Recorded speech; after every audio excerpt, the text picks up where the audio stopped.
Once again, I have to apologize for my pronunciation of those names. There is no audiobook, and even if there were, I'm not an audiobook person, so my brain just made up how all of those names are pronounced.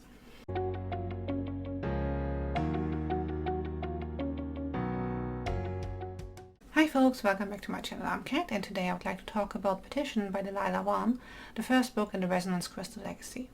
Rahelu has been training in the guild for years, and now the time has come to win a spot in one of the houses and pay off the debt her family incurred to fund her education and make a living. The petition challenges all participants with 2 tasks, and to Rahelu's dismay this involves teamwork. Rahelu is more of a lone wolf because she spends every 3 minutes she has to help out her family with either going fishing with her dad or helping her mom sell those fish on the market. And most other trainees in the guild come from rich houses who have years of tutoring behind them and all of the funds they need for equipment. She finds unexpected allies for her team though, and together they take on the challenges of the petition and a task that is possibly over their heads.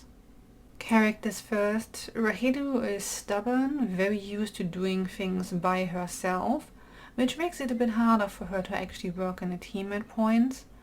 And for a little while there she believes in the dream that the houses or the society in general sells, that with talent and hard work you can get places.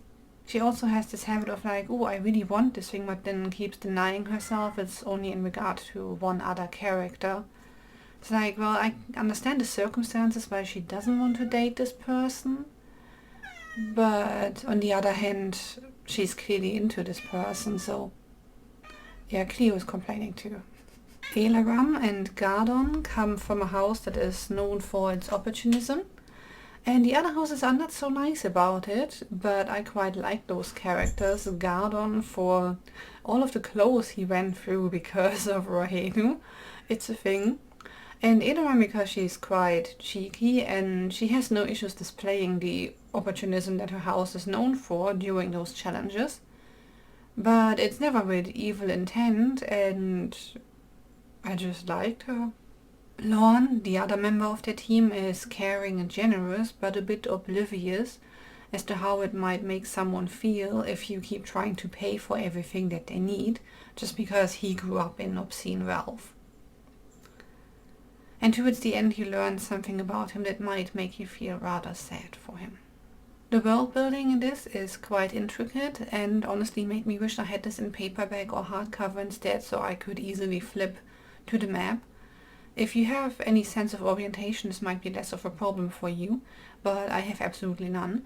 So whenever they were talking about, oh, we need to be in this district to do this and that, I was just like, okay, you need to be somewhere else. I have no idea where in the city this is, but, you know, I think maps were just created for people like me. The one downside in this, I think, is the naming convention for the houses. All of them start with the letter I, like Iska, Edeth, Isom. Okay, there might be a logic behind it, but I feel like it would have been easier for the reader if there was more of a distinction between them. The magic functions on the system of resonance, which you can focus with crystals or bits of crystals. The bigger the better, or the purer the better, generally speaking. And it is quite interesting. You don't get the very basics explained to you because all of the characters you encounter, especially Rahelu, whose perspective you see the whole story from, has been training in this for years, so the very basics or fundamentals are not something she thinks about, but you pick most of it up just fine during the course of the story. Like insinuated on the cover with the tagline, their sacrifice, her death, one chance to succeed. Rahelu's motivation is her obligation towards her parents, because they sacrificed a lot to have every single cash they could spare go towards her education and her equipment, and now she feels that she really needs to get into one of those houses to enable her parents to live a better life and pay off their debt. While this is set in a world inspired by Asian culture, it did read like a comment on the American dream to a degree as well, where you were told that talent, hard work and dedication will get you places, when really the odds are rather stacked against you if you have not grown up with a certain set of privileges like connections, money, everything that the houses have in this when they go into the petition. Or worse, if you make yourself an enemy among those privileged, they can use their influence or money to make your life miserable or even more miserable, which is what happens to Rahelu at one point, and it just makes me so mad. This is a self-published work. I just have to say that the Paper Tiger Productions, like you have this little tiger in the front as well, and it's just adorable.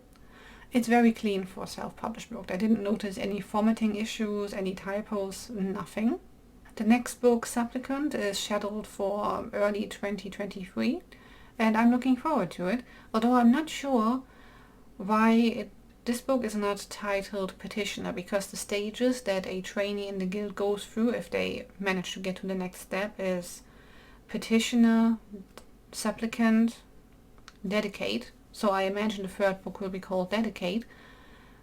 So this one should be Petitioner rather than Petition, but whatever, you know. So overall, this is a very good book with intricate world building, an interesting magic system, characters that keep you invested, and a series of murders that will have consequences in the next book. And I am looking forward to it. So it gets a disc-cat, and if you like a stubborn female lead working her way through a petition or through a competition against all odds, then this might be for you. Thank you so much for watching. Let me know in the comments what is your favorite magic system in any fantasy book. Like and subscribe if you want to help this channel out, and I'll be back next week with another video. Bye folks!